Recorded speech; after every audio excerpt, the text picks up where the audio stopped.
Follow the Money Weekly. And here's Jerry Robinson. All right, well, if you are a small business owner, you know that taking credit cards can be somewhat of a laborious process, especially when you first get it set up. And sometimes you just never realize all the fees that you're getting dinged with over and over again just to accept Visa and MasterCard. My next guest is named David White. He is the president of Hathaway 51. He's a good friend. He's been providing FTM Daily with credit card processing for many years. And I wanted to bring him on today to share the topic of how to avoid getting ripped off when it comes to credit card processing. And I tell you what, those of you who are small business owners out in our audience today, pay close attention. David's been in the retail business for some time before he switched into, about 10 years ago, into credit card processing, and he has learned a lot along the way. David, it's great to have you on the program. Thanks for having me, Jay. Absolutely. Well, you have taught me a lot about credit card processing and a lot what lurks behind the curtain, so to speak, things that the average business owner has no clue about. Before we get into the 5 things, warning signs that might indicate that a business owner is overpaying for their Visa or MasterCard processing fees, let's talk about how you got involved in this in the first place. Your background is in retail. What's your story? Sure. Well, I had spent almost 20 years in retail furniture. I was a buyer for one of the largest furniture stores in Oklahoma. So, trained negotiator and, how to make margins, keep a business running. And then the dot-com boom of the late 90s came along, and I had an opportunity to jump after some stock options, so I did. And 3 failed dot-coms later, and 50,000 shares of a non-existent dot-com still sitting in a file cabinet. The one thing I learned, and it just kind of stumbled into, landed in my lap, the only way you could buy anything online back then was with a credit card.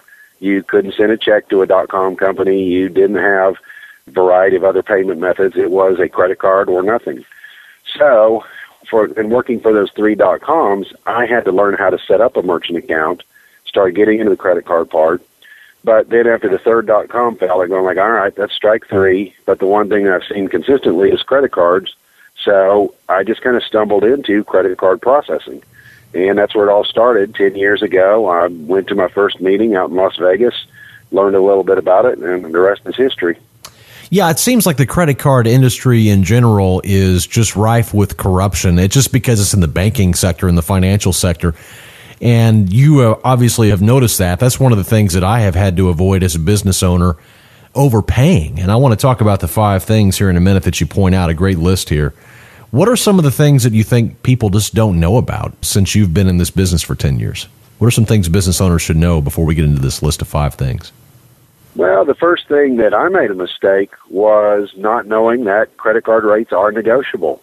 There's the old saying about what happens when you assume, and I made that mistake. But I thought there was a Visa office, a MasterCard, a Discover, an American Express. You fill out paperwork, send it in, and everybody's doing the same thing. It's just kind of a rubber stamp. And once I got into processing, I learned it couldn't be farther from the truth. The big guys get all the special favors. I was very fortunate that one of my first few accounts I got as the credit card processor was one of the biggest names in the pizza delivery business. And that's where I saw, wow, these guys have got incredible rates. But when I'm dealing with a mom and pop shop that doesn't do anywhere near the volume that all these franchisees are doing, they're not getting anywhere close to that kind of rate. So that was an eye-opener for me of how you get treated based on the volume that you're doing. My guest today is David White. He's the president of Hathaway 51. He processes credit cards for companies all over the country with clients all over the United States. I guess you service all 50 states, don't you? I can do business in the United States, Canada, and Puerto Rico. Oh, wow. Okay. All right. So let's go through this list because you put together a good list here of things for business owners to pay attention to. You say 5 warning signs to find out if you're getting ripped off by your credit card processor. Number 1, if you see terminology on your monthly or monthly statement with phrases like qualified, mid-qualified, non-qualified, surcharge, you're likely paying too much. What does that mean? Right. Well, we're not trying to get too technical, but every type credit card and situation has a price associated with it. and that's called interchange. And those prices are now online. So if you Google interchange on Visa's site, like Visa has their own search engine, MasterCard has their own, and if you will Google or put in that search interchange, you can find these charts. So you can see what a debit card for swiping a card present retail, what the interchange price is. You can see what it is for a pay at the pump gasoline. You can see what it is for, fast food restaurants. So there's more than 300 prices between MasterCard and Visa. So what the marketing wizards did in the credit card processing industry is they will tell the small business owner, this is very confusing. There's a lot of math. It's overwhelming. We're going to make this easy on you. So we're going to give you 3 prices. We'll give you a qualified price, a mid-qualified price, and a non-qualified price. And it'll be much easier to understand your month-end statements. It'll just make your life a whole lot easier. Well, if you take more than 300 prices and you only give a business owner 3, they have to average all those. And obviously the processor's in business to make money, so you can guess whose favor they're going to average those costs in.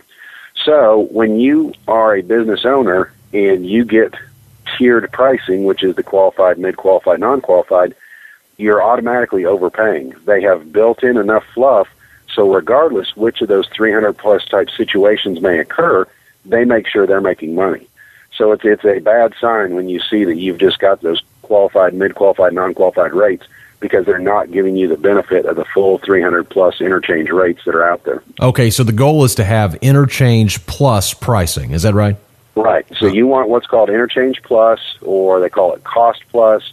But yes, you want to make sure that whatever card your customer pays you with, that is going straight to that interchange chart, and you're being charged the exact interchange rate that's on that card without that fluff being built in from the tiered pricing. Okay. All right. My wife, Jennifer and I are big fans of Costco, and we shop there, probably once a week. But you make the point here, number 2, if you sign up for processing through Sam's Club or Costco, you're probably paying too much for processing.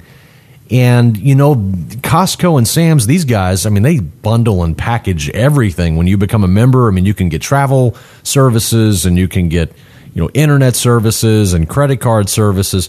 Interesting. You would think that Costco would have one of the cheapest, or Sam's would have one of the cheapest methods. Why would somebody be paying too much through them? Right. You said it exactly. You would think that they would be the cheapest. But what does go on is Costco is not a credit card processor. Sam's Club is not a credit card processor. Now, we don't have Costco in Oklahoma. We've got Sam's Club. And as a member, I get literature from Sam's on occasion that will tell me that they will do my merchant services.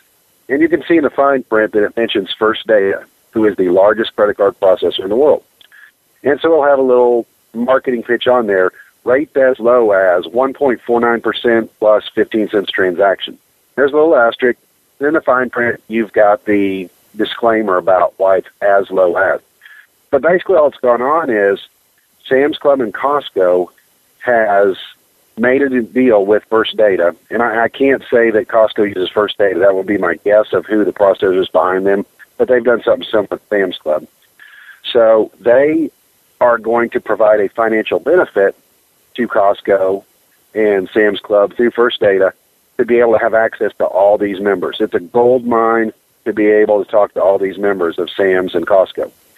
So not only are there the processing rates, but now we have to fund some kind of a referral fee, Sam's and Costco, to be able to have the access to all those members.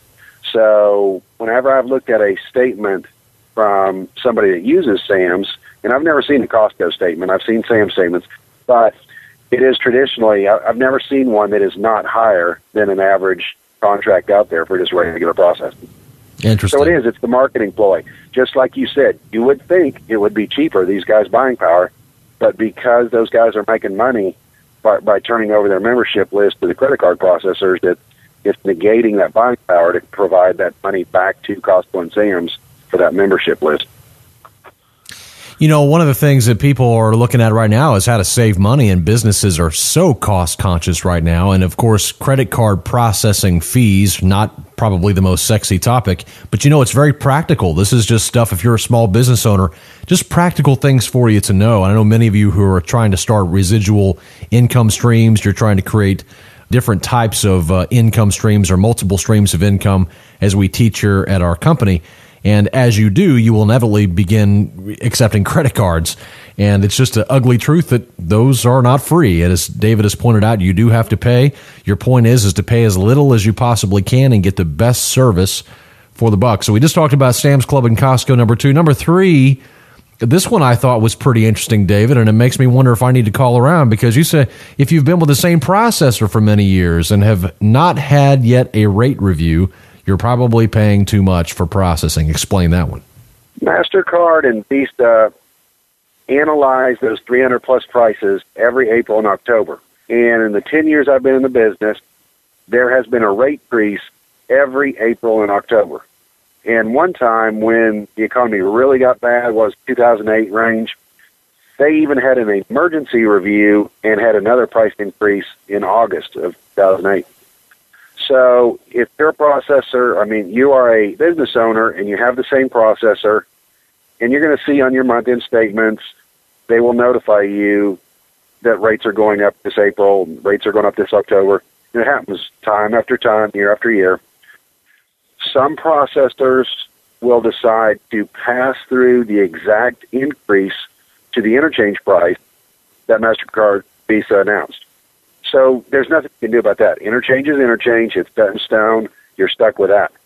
But some processors decide, here is our opportunity to increase how much they said they're going to do that, and now we can make extra revenue as the processor. That's the part you don't know. Unless you go to MasterCard Visa's site and review those interchange prices, match that up with how much they said they're going to increase those certain rates, you can't tell if you're getting a straight pass-through or if your processor padded it to make a profit. So that's where, you know, every couple of years or so, just like maybe with your insurance people, review what you're doing and see how much are you paying above the true interchange cost. And there may be enough stuff over the years that's built up that you can get that negotiated down again, where the process still makes a profit, but you're not making such a huge investment as you kind of let it slip through and all those increases going by. All right, I'm talking with David White. He is an independent credit card processing agent. He's been doing this for 10 years? 10 years now. 10 years. So you've seen a lot of changes in the industry, a lot of move towards mobile activity. I know when we go out and we do conferences, you've enabled us to be able to take credit cards right there on the spot. That's so important, even for many businesses who are service-oriented. It's just kind of the trend that we're seeing, even on their mobile phones. I guess there's just a lot of new technology that's occurring. Are those things very costly for businesses if they're looking to get into those? Depends on your definition of costly, but there's a range of free, which obviously is a great price. There are processors that I have relationships with that will give you a free device to put on your smartphone or a tablet. And then there are others that go up to probably the most expensive is $150. And really, to me, the key is security. As a tech support guy once asked me, he said, how many cell phones do you know that were invented to be a credit card terminal? And the answer is 0. And he said, exactly.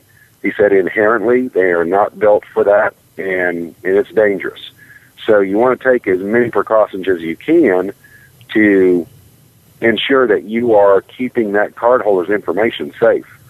The last thing you want is to be the source of a credit card breach and have a bunch of credit card information stolen from your merchant account. That's a big mess to clean up, and it's very expensive. Number 4, you have a list of 5 things to watch out for if you're a small business owner when it comes to credit card processing. The 4th one is if you're accepting business-to-business payments by credit card. That may not apply to a ton of our listeners, but if you're accepting business-to-business payments by credit card, you might be paying too much to process. What do you mean, David? Well, as I mentioned, there's more than 300 prices between MasterCard and Visa. Some of those address business-to-business payments, and there's something called Level 2 processing and Level 3 processing. And if you provide the data necessary to qualify for Level 2 or or level 3, then you pay lower rates to process those transactions. But they are specific. It's when somebody is paying you with a business purchasing card. So if it's a debit card, if it's a rewards card, you see a picture of an airplane on something like that, it doesn't matter. It doesn't qualify. But if you are in a industry where you're doing business-to-business transactions and somebody is paying you with a business card, there are ways to save money, but you need to be educated. The people that set up your account need to be educated so that you're taking advantage of those programs that they've set up. Okay, and then finally, number 5, if you have accepted a free credit card terminal or free something else, you're more than likely paying too much for processing. That's real common, David. You'll see these offers where you get the free terminal, the free setup, but you know nothing's free. How does that work? Well, you're exactly right. Nothing's free. I represent processors that offer free terminals. I've never done one in my 10 years, and to me it's just math. When they offer me a free terminal program, they give me one set of prices.